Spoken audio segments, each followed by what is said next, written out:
Camera batteries. Let's talk about what goes into your camera. How do they work? There's a couple different things you need to keep in mind. Now, some cameras have battery compartments where you would put in something like a AA battery. But you wouldn't want to use these alkaline batteries because they're really only good for, say, your flashlights and electronics like that. They don't have enough power for our digital cameras. So these are disposable, they're cheap, they're unreliable, they have a very short battery life. They'll last you only maybe about an hour or two, and then you have to buy a whole another set. So what we recommend instead is we recommend rechargeable batteries. They can be used over and over again. They're inexpensive for the most part. They'll last you a pretty long time, at least a year, and they have a long battery life. So when the battery runs out, all you have to do is recharge them. We use these in our Sony CyberShots in school. Lithium batteries, these are, I would kind of say the better batteries, only because they hold a charge for a really long time.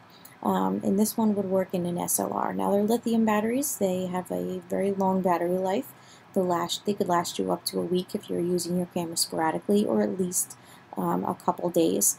They're rechargeable as well. They are a little bit more expensive, but as long as you're taking care of your battery, then you wouldn't need to necessarily buy another one. So let's talk about memory cards in our cameras. There's a couple different kinds.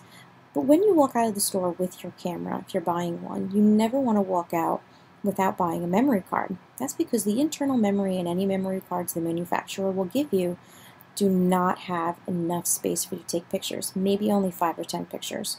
So yeah, the camera manufacturer is a little bit cheap. You got to buy your own memory card, so don't walk out without one. The types of different memory cards, we have SD cards, which are small and reliable. Those are these 8 GB ones right here and the 2 GB ones over there, and actually this one down here as well. These are pretty standard in most of our digital cameras these days. We even have a slot at school that you can put your camera in, your memory card right in. SDHC, these are high capacity ones. They have a greater storage capacity. And that is these little guys right here. We also have mini SD cards. These are half the size of our SD cards, and they are small for small digital cameras or cell phones. So these are memory cards that are about half the size. They kind of look like this as well. Maybe I made a mistake before. This is about half the size, I think. It's just smaller than your normal SD card. You also have, I'm going to go back, I'm probably making you dizzy. Right over here we have our micro SD cards. Now these you would find in your cell phones. They're roughly the size of, say, your fingernail. And these would be in your Blackberries or any of your cell phones that actually have a removable memory card. And the last one we're going to talk about is our compact flash. These are large and square. They have a range of speeds for SLRs. It's these Extreme 3s up here. And these, they come in speed. So the reason for the speed is if you want your camera to be recording pictures very quickly, you would want a higher speed camera. Mostly professionals would need something with a very high speed. But if you're the everyday photographer, that's not as important. But it will help you to record images faster if you're going to be shooting a lot of pictures all at once. Alright, so how big of a memory card do you need? Well, you have to start considering how many pictures you're going to take at a time. And if you're one of those people who does not remove pictures from your camera, you would want a bigger memory card. So say you want to take 500 pictures, you have a 10 megapixel camera, you would want to get no less than a 2 GB card, because at 10 megapixels, you want to take about 500, you would need at least a 2 GB card. Now that being said, if you're one of those people who also takes a lot of video, video takes up a significant amount of space, more than a picture file would. So you would want to get a higher or a larger memory card if you're one of those people who likes to take a lot of videos or don't take pictures off of your memory card. I would recommend not getting anything less than a 4 GB card these days, mostly because our megapixels in our cameras, even our point and shoots, are significantly higher. So this is just a guide. Alright, let's talk about features. On our cameras, there's something called movement compensation. Now, this has to do with camera shake. When you're standing taking a photograph, we're all human. None of us are standing perfectly still.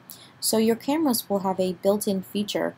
Nikon calls it vibration reduction, Canon image stabilization, Pentax shake reduction, Sony super steady shot, and some others. And what they do is they help the camera to compensate for the camera shake that you as a human are creating so that your images don't turn out blurry.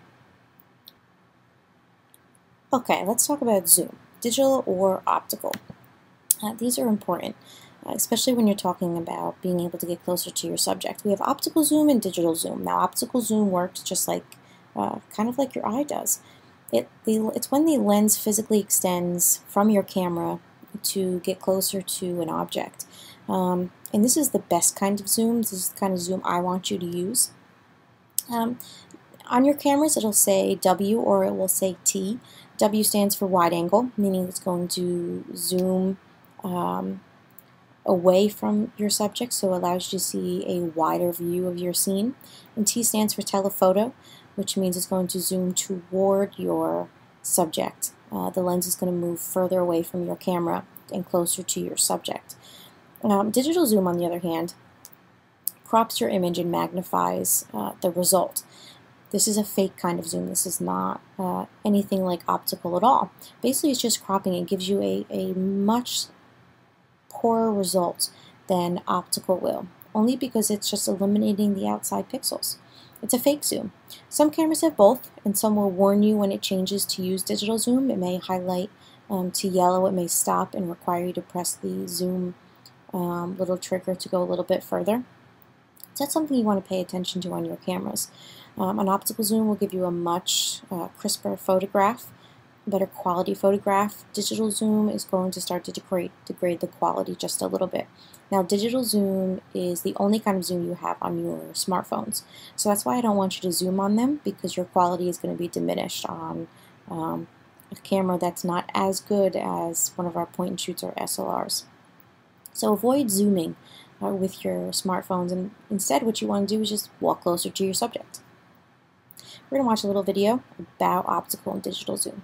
Biker with a V screen, where we make company videos. And today, we're going to talk about zooms.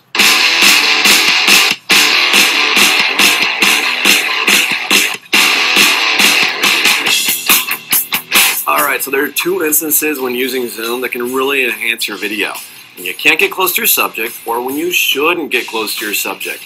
Yes, that extreme close-up of an alligator stalking its prey may add to your storyline, but we hold no responsibility if you deem it safe to approach all those sharp teeth with your fixed wide-angle lens. On the other hand, let's be honest, people tend to act differently when they know they're actually being filmed. So if you're going to go for the candid approach, use your zoom. This does not mean that I'm endorsing your Peeping Tom fantasies, but if you're trying to capture action at the large conference or event, your zoom lens is going to be your best friend. If you're a bit of a drama queen and need a more dramatic approach, use a slow zoom for the in or out to give your audience a new perspective on the action. Zooming in is going to give you a more, well, let's say an intimate environment, while zooming out will introduce the scene unfolding around your main talent. Keep in mind that there are two types of zooms. There's the digital and then there's the optical. The digital zoom is found on many of your inexpensive handheld cameras, and like your ex-girlfriend, it doesn't necessarily do anything to enhance your image.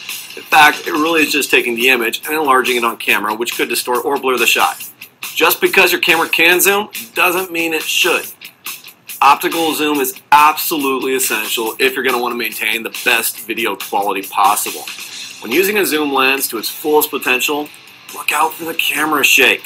Unless you want your audience to vomit from motion sickness or the script calls from a San Francisco earthquake scene, invest in a tripod, people. Using a lens with a built-in image stabilization feature is also going to lessen your camera shake when shooting that fiery explosion from a safe distance. If you think using a zoom effectively is actually going to broaden your video making horizons, give us a thumbs up, comment, subscribe, follow us to get a closer look into the world of professional production.